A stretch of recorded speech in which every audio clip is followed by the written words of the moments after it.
बिस्मिल्लाहिर्रहमानिर्रहीम। बोलते कालम के साथ मैं आमिर रज़ा खान। और राफेल गिरने की तस्दीक जो है अब फ्रांसीसियों ने भी कर दी है। ये बड़ी ख़बर है। भारत इसको छुपा रहा था, कह रहा था कि राफेल नहीं गिरे हैं। फिर उसने राफेल कंपनी को जो बनाती है डिफ़ॉल्ट जिसका नाम है उसको उसका ऑडिट करने भी नहीं दिया था। और भारत राफेल भगाकर छुपा कर जनूब की तरफ ले गया और वहाँ से अब वो ऑडिट कराने को भी तैयार नहीं था। लेकिन हमने ये तो हम दावा करते तो और बात थी। अमेरिकन प्रेसिडेंट तक ने ये दावा कर दिया कि आपके जहाज़ गिरे। फिर उसके बाद दुनिया भर ने देखा कि आपके जहाज़ों के गिरने का किस तरह से जश्न मनाया गया चाइना में। और इसकी आपको बड़ी तकलीफ़ थी और आपने कहा कि चाइना अपना जेट-एंड-सी बेचने के लिए कर रहा है। लेकिन अब ये सूरत हाल है कि एक कॉन्फ्रेंस होती है फ्रांस के अंदर और इस कॉन्फ्रेंस का नाम था इंडो पैसिफिक दिफाई कॉन्फ्रेंस IHEDN। यानी ये उनकी ज़ुबान में इंस्टीट्यूट डेस हर्टस इटोडस डी डिफेंस नेशनले, ये फ्रेंच में है। अगर मैं कुछ गलती करता हूँ तो माफ़ कर दीजिएगा। लेकिन ये कॉन्फ्रेंस होती है जिसमें उनके एक साबिक फ़ौजी जो मुसलसल 25 साल तक राफेल के साथ रहे हैं, यानी राफेल के साथ परवाज़ भरते रहे हैं, पायलट हैं।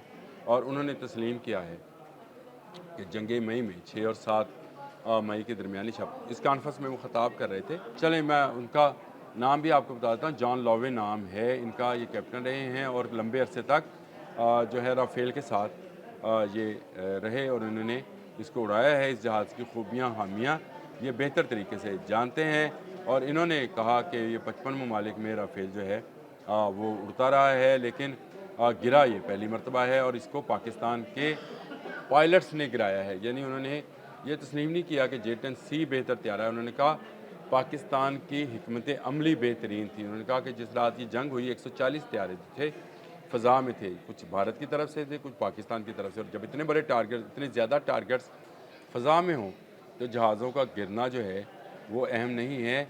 उस गिराने के लिए जो हिकमत अमली अपनाई जाती है वो अहम है। और जंग मई में जो जहाज़ फ़ज़ा में थे उन पर इस वक्त पूरी दुनिया जो है स्टडी कर रही है। मैंने एक दफ़ा पहले भी जिक्र किया था कि अमेरिकन यूनिवर्सिटीज़ में इसको कोर्स का हिस्सा बना लिया गया है कि इंडो पाक जो मई की जंग है, जंग मई है, उसमें पाकिस्तान की स्ट्रेटजी क्या थी और पाकिस्तान ने किस तरह से उसको बेहतरीन अंदाज से इस्तेमाल किया। तो दफ़ाई जो जितने ममालिक हैं जो कि दफ़ाई पैदावार वाले भी हैं, वो इसमें खूबियों और ख़ामियों को देख रहे हैं कि BVR मिज़ाइल्स जो हैं वो किस कदर इस्तेमाल किए जा सकते हैं।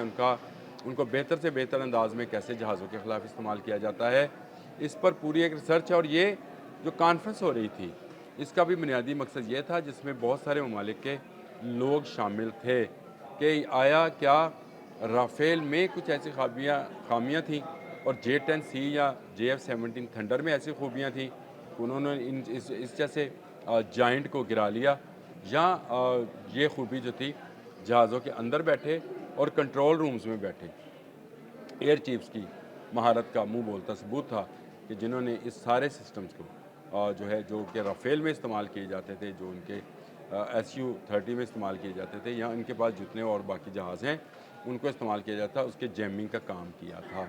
और राफेल के हवाले से कैप्टन लॉने ने एक और बात भी बताई। उन्होंने कहा कि भारत क्योंकि राफेल M लेना चाहता है और इसको अपने बहरी जहाज़ों से जो है उड़ाना चाहता है, तो इसके लिए उनके पायलट्स को जो है, उन्होंने ये तो नहीं कहा कि वो नाहल हैं, नकारा हैं, लेकिन उन्होंने कहा उनको बहुत ज़्यादा तरबियत की ज़रूरत होगी। यानी उन्होंने ये भी बता दिया कि आपके पायलट्स की तरबियत जो थी वो राफेल जैसी मशीन को संभालने जैसी नहीं थी और इसीलिए आपको इस नुकसान का हुआ। उन्होंने पाकिस्तान को क्रेडिट भी दिया और इस बात का कि पाकिस्तान ने जंग बंद की।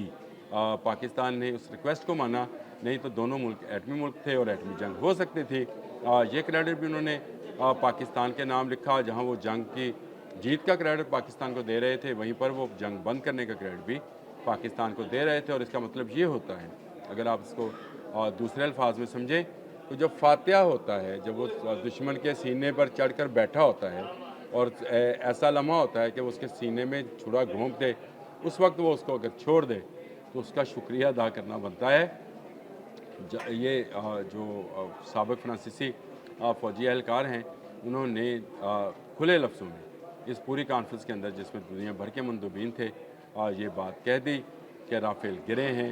ये बात कह दी कि पाकिस्तान का शुक्रिया कि उसने जंग बंद की। ये भी बता दिया کہ آپ کے پائلٹ جو ہیں ان کو ابھی مزید تربیت کی اور تکنیک کی ضرورت ہے جو کہ نہیں ہے۔ انہوں نے یہ بھی بتا دیا کہ پاکستان کی تیاری جو تھی وہ بھرپور تھی۔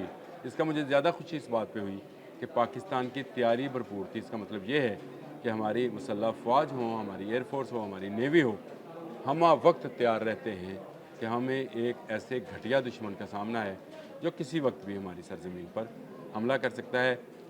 تیجس کے گرنے کے بعد بھارتی ایویشن جو ہے، ہندوستان ایویشن لمیٹڈ جو ہے وہ خاموش ہے، تحقیقات جاری ہیں، لیکن یہ ایک نیا بم جو ہے فرانس کی طرف سے بھارت پر گرایا گیا ہے، جو کہ ایک فرانسیسی فوجی نے جو ہے کیپٹن لونے نے یہ بات کہہ کر بھارت کی مزید سبکی میں اضافہ کیا ہے، بھارت کی مزید بزدلی کو آشکار کیا ہے۔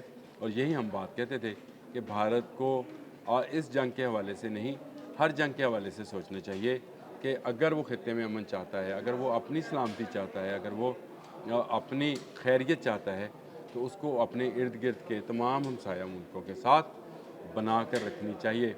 بگاڑنے سے اس کا اپنا کام بگڑ جائے گا، کیونکہ آج جنگ اسلحے کا نام نہیں ہے، آج جنگ دماغ کا نام ہے، آج جنگ حکمت عملی کا نام ہے۔ آپ کا پائلٹ جہاز سے نکلنے کی کوشش کر رہا تھا لیکن جہاز سے نکل نہیں پایا۔ یہی حال آپ کی پوری ملکی دفاعی اور خارجہ پالیسی کا ہے۔ آپ ایجیکٹ ہونا چاہیں گے بھی تو آپ ایجیکٹ نہیں ہو پائیں گے، یعنی اس میں سے نکل نہیں پائیں گے۔ جس گہرائیوں میں مودی سوچ آپ کو لے کر جا رہی ہے، جس گہرائی میں آپ کی پسندانہ سوچ جو ہے آپ کو جن گہرائیوں میں، جن دلدلوں میں پھنساتی چلی جا رہی ہے، اس سے باہر نکلنے کا ایک ہی راستہ ہے کہ آپ خود امن سے رہیں اور دنیا کو امن سے رہنے دیں۔ رافیل گرنے کی تصدیق ہوئی، فرانسیسیوں نے بھی کر دی، اور ایک بڑی کانفرنس جو فرانس میں ہی انعقاد پذیر تھی اس میں تصدیق آ گئی۔ اس کے بعد مجھے بتائیے کیا رہ جاتا ہے، کیا رہ گیا ان کے پلے؟ نمبرز ہم نے جاری کر دیے جو فرینچ رافیلز گرے تھے، یہ ایک نمبر تک نہیں دے پائے۔ ہم نے 06 کہا تھا، پھر 07 ہوا، آج 08 ہے۔ اگر تیجس کو شامل تیجس تو ویسے خود ان کا گرا، ان کی اپنی جو ہے ایویشن کا قصور ہے، اس میں اس پائلٹ کا کوئی قصور نہیں تھا۔ وہ تو جو ویڈیو آئی ہے اس میں نظر آ رہا ہے کہ وہ نکلنے کی کوشش کر رہا ہے، اور پتہ نہیں اب بلیک باکس کھلے گا تو اس میں سے کیا نکلے گا۔ لیکن سبق سیکھنا چاہیے، شکست بھی ایک سبق ہے، اس سے اگر آپ سبق سیکھ جائیں تو دنیا کا امن جو ہے بحال ہو سکتا ہے۔ اس خطے کا امن ہی دنیا کا امن ہے۔ یہ جس دن ہندوستان سیکھ جائے گا اس دن آپ دیکھیے گا کہ یہ دونوں ملک نہیں، ان کے ارد گرد جتنے ممالک ہیں، چاہے وہ افغانستان ہے، بنگلہ دیش ہے، نیپال ہے، بھوٹان ہے، سب برابری کی سطح پر ترقی کریں گے۔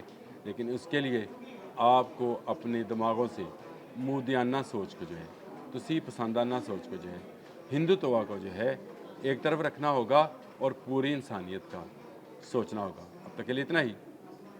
اللہ حافظ۔